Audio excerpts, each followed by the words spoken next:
আসসালামু আলাইকুম।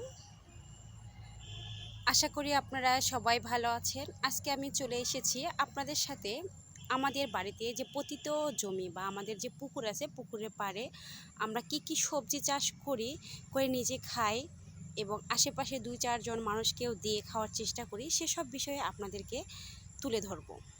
অবশ্যই আপনারা আমার ভিডিওটার সাথে থাকবেন এবং যদি ভালো লাগে আপনারাও পতিত জমি ফালায় না রেখে চাষ করার চেষ্টা করবেন। তাহলে চলুন আমরা শুরু করি।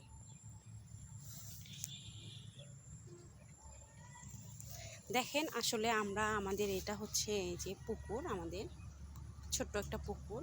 এখানে হচ্ছে আমরা পুকুর পাড়ে, এই যে পাড়ের শুরুতে দেখাচ্ছি, দেখেন কচু গাছ, হলুদ গাছ, তারপরে হচ্ছে এই যে করলা গাছও কিন্তু লাগানো আছে। হ্যাঁ, আমরা আসলে কোনো জায়গায় ফালাই রাখি না। দেখতে পাচ্ছেন আপনি আমাদের পুকুরের পাড়েটা, এখানে কিন্তু হলুদ গাছ দেখতে পাচ্ছেন, এই যে সুপারি গাছ।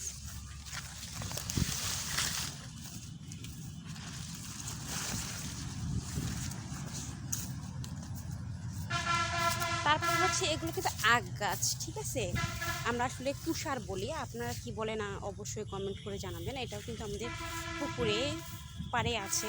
এই যে দেখেন, আরও ভালো করে দেখাচ্ছি আমি, এই যে অনেক মোটা হয়েছে কিন্তু আগগুলা। তো আমরা আমাদের গ্রামের ভাষায়, আমাদের উত্তরবঙ্গের মানুষরা বলে হচ্ছে এগুলোকে কুষার বলে। আপনারা কে কি বলেন সেটা জানি না, অবশ্যই কমেন্ট করে জানাবেন।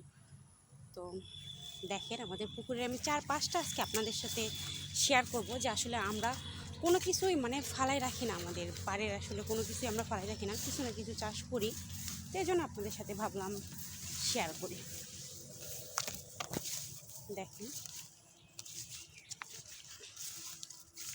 এই হচ্ছে আমাদের পুকুর পাড়ে কলা গাছ। হ্যাঁ, কলা গাছ আমাদের কিন্তু সব ধরনের কলাই এই পুকুরের পাড়ে আছে। হ্যাঁ, সব ধরনের কলাই, কাঁচকলা, মালভোগ কলা, বিচিওয়ালা কলা। আমরা কিন্তু বিচিওয়ালা কলাকে হচ্ছে আটিয়া কলা বলি।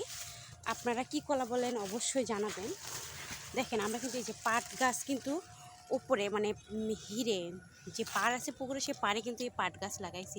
এই পাট গাছটা লাগানোর ফলে হয়েছে কি, যে যখন সব পাটগুলো চলে যাবে, কাটা হবে, তখন দেখা যাবে এই গাছগুলো কিন্তু নষ্ট হবে না সহজে। তখন আমরা অনেক দিন এই পাট শাকটা খেতে পারবো। এই জন্য আসলে এই গাছটা লাগানো।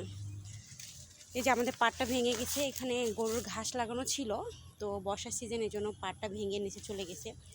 আর হচ্ছে আমি বললাম যে আমাদের কলা গাছ, দেখেন আমরা এই যে অনেক সুন্দর, অনেক বড় একটা কাঁদি হয়েছে কাঁচকলা, আপনাদের দেখানোর চেষ্টা করতেছি। অবশ্যই কেমন হচ্ছে অবশ্যই জানাবেন। তারপর দেখেন, আমরা এই যে বটবটি গাছ লাগাইছি, এই যে বটবটিও ধরেছে গাছে, ঠিক আছে। সব কিছু মিলে আসলে আমাদের পুকুরের 4 সাইডে আমরা কিছু না কিছু লাগানোর চেষ্টা করি, সব কিছুই আছে, ঠিক আছে। এই যে হচ্ছে চাল কুমড়া গাছ, ফুল এসেছে, এখনও ধরেনি। তো আমি বলবো কি, যে আপনাদের বাড়ির আশেপাশে যতটুকু জায়গা আছে সেই জায়গাটাকে ফালাই না রেখে কিছু না কিছু করতে। এই যে একটা ডালিম গাছ, মাশাল্লাহ একটা ডালিমও ধরেছে কিন্তু আমাদের পুকুর পাড়ের এই গাছটাতে, দেখেন আপনারা। তো কেমন হচ্ছে বা কেমন হয়েছে অবশ্যই কমেন্ট করে জানাবেন। আর আপনারাও এগুলো ফালাই না রেখে চাষ করবেন। এটা হচ্ছে এই যে কদোয়া গাছ, আমরা কদোয়া বলি, আপনারা কি বলেন জানি না।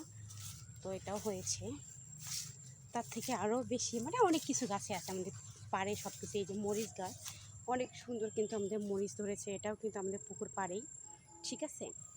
আবার হচ্ছে আমাদের বিচিওয়ালা কলা গাছ আমি দেখাচ্ছি আপনাদেরকে, দেখেন অনেক কলা কিন্তু, দেখেন বিচিওয়ালা কলা।